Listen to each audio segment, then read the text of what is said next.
현대해철 특별근로감독 실시하라.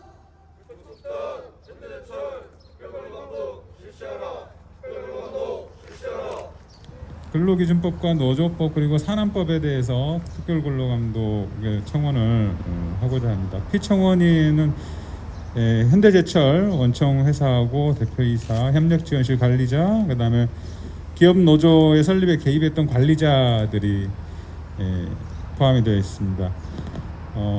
먼저 이 오늘 청원을 하게 되는 이제 법 위반 사항들이 여러 가지가 있는데 근본적인 원인은 현대제철에서 무리하게 일방적으로 자회사를 추진하는 과정에서 이런 그 정당한 노동조합의 요구들을 억누르기 위해서 불가피하게 불법이 이제 자행되고 있는 모습을 발견할 수 있습니다. 근본적인 그 원인은 자회사 추진에 있다라는 것이 지금 저희들의 판단입니다. 첫 번째로 불법 대체 인력인데 8월 18일부터 부분 파업, 23일부터 전면 파업 돌입 중에 있는데요. 노조법에서는 불법적으로 대체 인력 투입을 못하도록 그렇게 규정을 하고 있습니다. 원청이 대체 인력 투입 금지 의무의 의무자이냐와 관련돼 가지고 CJ 대한통운을 비롯해서 여러 사업장에 실질적인 영향력과 지배력을 가지고 있는 사용자는 대체 인력 투입 금지 의무를 부담한다. 왜냐하면은 영향력과 지배력이 있는 사용자가 대체 인력을 투입함으로써 하청 노동자들의 정의권이 박탈되는 것은 노조법에서 대체 인력 투입 금지를 규정한 취지에 어긋나기 때문에 그렇습니다. 결국은 현대제철에서 철강 생산과 납품 계획에 따른 일련의 결정을 하고 그 결정 과정 속에서 유기적으로 하청 노동자들이 연계되어서 철강 생산을 하고 있고, 따라서 작업량과 작업 순서와 속도, 작업 방식 이런 것들에 대해서는 전적으로 원청에 종속된 모습을 띠고 있습니다. 하기 때문에 원청이 현대제철이 대체 인력 투입 금지의 의무자인 사용자에 해당함이 명백합니다. 지금 파업 과정에서 현장 노동자들이 현장에 많이 들어가지를 못하고 있는데, 그럼에도 불구하고 여러 불법들이 확인이 되고 있습니다. 명운에어텍이라고 하는 외주업체에서 이루판 크레인 51호기를 담당하고 있는데, 이 사건 파업 이틀 전에 구인 광고를 내서 대거 신규 채용을 해서 23호기나 55호기, 45호기 등등 파업 노동자들이 타고 있던 크레인을 대신 타고 있습니다. 이노테크 정비 업무를 MTS 코리아라는 업체에 외주를 맡긴 것이 확인됐습니다. 대양산업이 운송 업무하고 있는데 외주업체가 들어와 가지고 대양산업이 운영했던 차량의 넘버를 대신 달고 현대제철 내에서 대체 운행을 하고 있는 것을 확인했습니다. 9월 1일자로 현대 ITC로 넘어간 자회사 작업자들이 바뀐 공정으로 가지 않고 기존 업무를 계속해라. 왜냐? 파업을 하고 지회가 파업을 하고 있으니까 파업 동력을 떨어뜨리기 위해서 그러한 것이죠. 이러한 여러 가지 불법들이 확인이 되고 있고, 8월 23일 지회 파업 이후에 이 업체들뿐만 아니라 현대제철의 수많은 업체들에서 광범위하게 대체가 발생하고 있다라고 확인이 되고 있습니다. 노조법상 1년 이하의 징역의 대상이 되는 형사처벌 대상입니다. 그래서 이 업체들뿐만 아니라 저희들이 제출하는 자료를 제출하는 업체뿐만 아니라 그 이외에 많은 업체들이 지금 불법 대체 인력이 현재 지금 진행되고 있다는 점에서 시급하게 특별근로감독이 좀 필요한 실정입니다. 그리고 관련자에 대해서 엄정 처벌도 또한 촉구합니다. 두 번째로, 근로기준법에서는 노사 당사자가 동의하더라도 주 최장 52시간을 넘지 않도록 장시간 노동을 규제를 하고 있는데, 지금 8월 들어서 가지고 파업 기간 중에 근무한 현장 노동자들에 대해서 장시간 노동 강요가 만연되어 있습니다. 대양산업 노동자들 보면 8월 중에 주 한 60시간에서 70시간 가까이, 거의 한 최장 근로 시간에 한 20시간 이상씩 이렇게 초과 노동을 하고 있음이 확인되었습니다. 이것은 이제 근무표라든지 작업 현황표라든지 급여 명세서를 통해서 다 확인한 사항입니다. 기계정비 업무 담당하고 있는 SM텍 같은 경우에도 보니까 노동자들이 한 70시간에서 한 75시간 정도 일을 하고 있고요.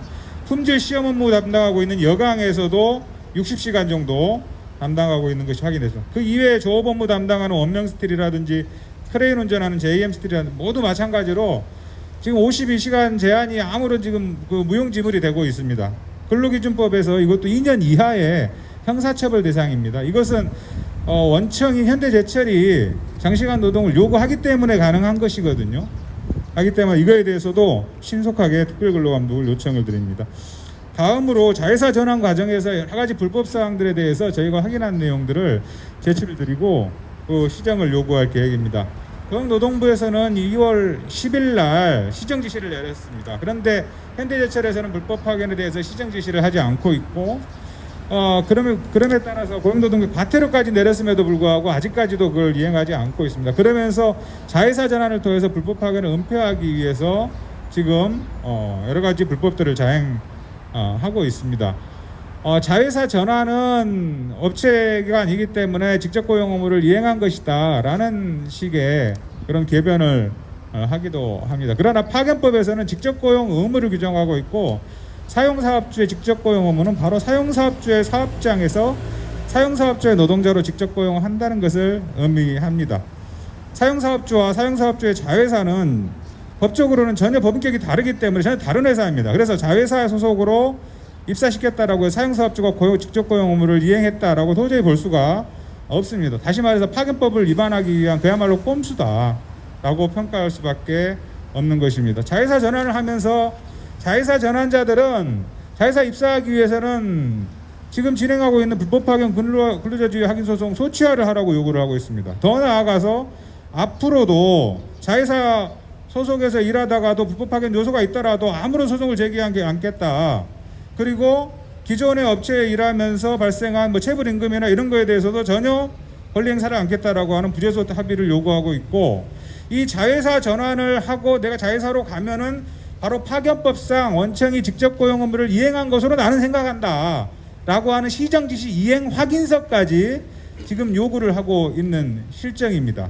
많은 노동자들이 분노를 하고 있고 이 자회사 전환의 실체를 직시를 하고 있습니다. 그래서 동의하지 않았죠. 그랬더니 이제 8월 말까지 동의하지 않은 업체 중 14개 업체에 대해서 아직 도급계약 기간이 남아있는데도 불구하고 계약을 해지시켜 버렸습니다. 도급계약을 해지시키고 사업을 종료시켜 버렸죠. 그래서 노동자들은 해고 위협에 처하게 될 수밖에 없었습니다.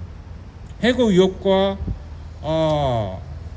정당한 권리 제한을 이유로 자회사를 제한을 하고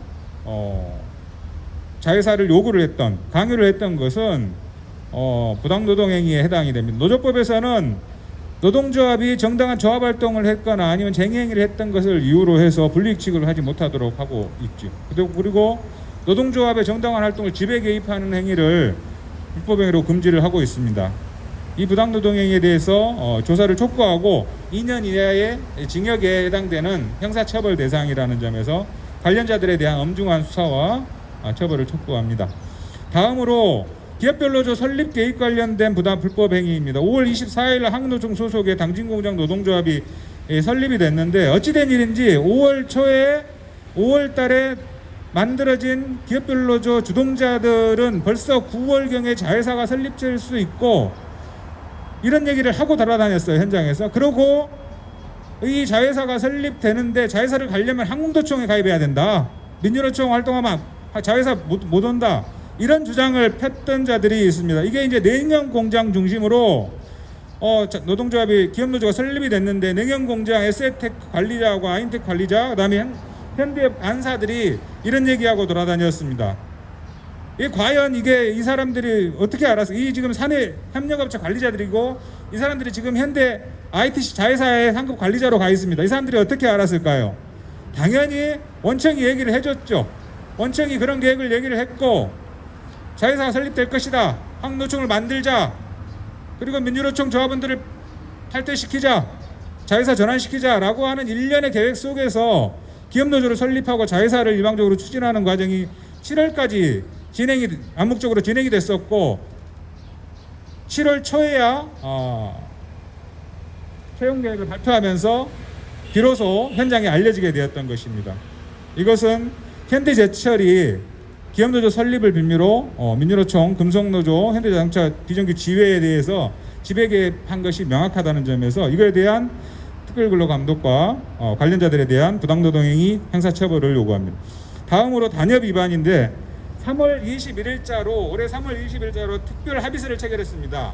이게 하도 고용이 불안하고 업체가 바뀔 때마다 고용 요구하고 하는 것들이 너무 힘들고 불안하고 조합원들이 해고될 위험성이 있기 때문에 그걸 지속적으로 요구해왔던 것이죠. 그래서 그 성과가 3월 11일자 특별 합의서입니다. 그 합의서 내용을 보면은 이 여러 가지 경험 장조라든지 아니면 사업 이전이라든지 어떤 고용 불안에 대한 요소가 발생을 하는 경우에는 노사가 동수로 구성하는 고용안정위원회 구성해서 고용안정 방안 찾고 그 다음에 인원 감축을 회피하기 위한 노력 강구하고 그리고 노동조합에 2개월 전에 통보하고 고용보장하자 이런 합의가 되어 있는데 이번 자회사 전환 과정에서 완전히 무시가 되었습니다. 이 합의서는 고용안정위원회 구성도 하지 않았고 2개월 전 통보도 하지 않았고요. 도급계약 종료됐고 그 다음에 사업 폐지된다라는 공고문을 보고 노동조합은 알게 되었습니다. 이 현대제철이 자회사를 추진하면서 거부자에 대해서 압박을 하기 위해서 업체를 폐업시키고 해고 위협을 가하는 과정에서 3월 11일 날 그야말로 노동조합의 어떤 성과로 체결됐던 노사합의서 깡그리 무시되었다. 이것이 원청의 단체협약 위반에 대한 계획하에서 이루어졌다는 점에서 이 부분에 대해서도 특별 감독을 요청드립니다. 마지막으로 산업안전과 관련돼서 말씀을 드리겠습니다. 2020년 7월 달에 당진제철소에 대한 종합진단 보고서가 제출된 바 있습니다. 여기에 지적했듯이 직영과 협력사 작업자들이 대부분의 화학물질 취급하고 있는데 안전의식이나 전문지식 부족하다. 안전수칙이나 절차 위반 많다. 그 다음에 고로 같은 경우에도 8에서 10년 정도 가동된 고로인데 고로 주변을 보면 일산화탄소 농도가 굉장히 높다. 특히 통풍 잘 안 되고 어떤 장소에서는 공간이 협소해가지고 온도도 높고 40에서 50도 가까이 되고 그래서 일산화탄소 농도가 너무 높기 때문에 고도로 위험한 환경이다. 개선이 필요하다. 라고 불과 2020년 7월 달에 보고서를 발표했습니다. 그럼에도 불구하고 많은 부분이 아직까지 시정이 안 되고 있습니다. 당시 121개 위반사항 적발했는데 현재도 현장 가면 저희들이 이제 동영상이라든지 사진으로 제출을 드리고 있습니다만은 설비 발판이 없어가지고 현장 인원이 들어가서 작업 청소하고 있어서 이 추락 위험이 여전히 있고 국소 배기 장치 부실에서 분진 노출돼가지고 호흡기 안전사고 있는 상황이고 컨베이어 방호 장치 없어서 충돌 위험 있고 전도 위험 있고요. 그다음에 체인 구동부 커버도 미설치되어 있고 난간대 미설치로 위험이 발생하고 있고 가스 노출 위험이나 통행로 조도 미흡, 그다음에 개구부 방치 등 여러 가지 현장 위험이 아직까지도 개선되지 않고 있습니다. 더 나아가서 이 8월 이후에 노동조합이 파업을 하면서 현장에 대체 인력을 급하게 투입을 하고 필요한 경우에는 원청의 관리자들이 나와가지고 한 번도 해보지 않은 현장 일을 좀 하고 있으니까 여러 가지 당초에 했던 현장 작업자들이 아닌 제 외부에 있는 사람들이나 관련 없는 사람들이 일을 하는 과정에서 아무런 직무교육이라든지 안전교육이라든지 건강검진이라든지 산안법에서 요구하고 있는 것들을 실시하지 않거나 대단히 미흡하게 실시를 하고 있다는 걸 하게 됐습니다. 그 결과 8월 22일에는 ITC 대체 인력이 일을 하다가 업무 미숙으로 코일이 전도되는 사고가 발생을 했고 23일에는 샘물 운반하는 애들이 경로 이탈해서 가다가 구조물과 충돌하는 사고, 굉장히 위험한 사고가 발생을 했습니다. 9월 7일 어젠가요? 자회사 전환 배치자가 작업하다가 크레인 운전 조작 미숙으로 크레인하고 공장 벽이 부딪혀가지고 공장 벽이 파손되는 사고가 발생을 했습니다. 이런 지금 사고가 굉장히 많이 8월부터 지금 현재까지 발생을 하고 있는데 이건 원청에서 급하게 대체 인력을 불법적으로 투입하고 그 투입 인력에 대해서 아무런 안전교육도 하지 않고 건강검진도 하지 않고 현장 가서 일해라 라고 하면서 발생한 위험이 현실화되고 있는 것이거든요. 이게 지금 당장이라도 현대제철에서 중대재해가 발생한다 해도 아무런 이상이 없는 그런 상황이라는 것을 지금 우리가 알고 있습니다. 그래서 굉장히 시급한 문제이고 이 부분에 대해서 고용노동부에서 시간을 끌지 말고 좀 신속하게 그리고 노동자들의 생명과 안전을 위해서 빨리 현장에 가서 특별근로감독 조속히 실시하고 관련자들에 대해서도 신속하고 엄정한 수사 촉구드리겠습니다. 마치겠습니다.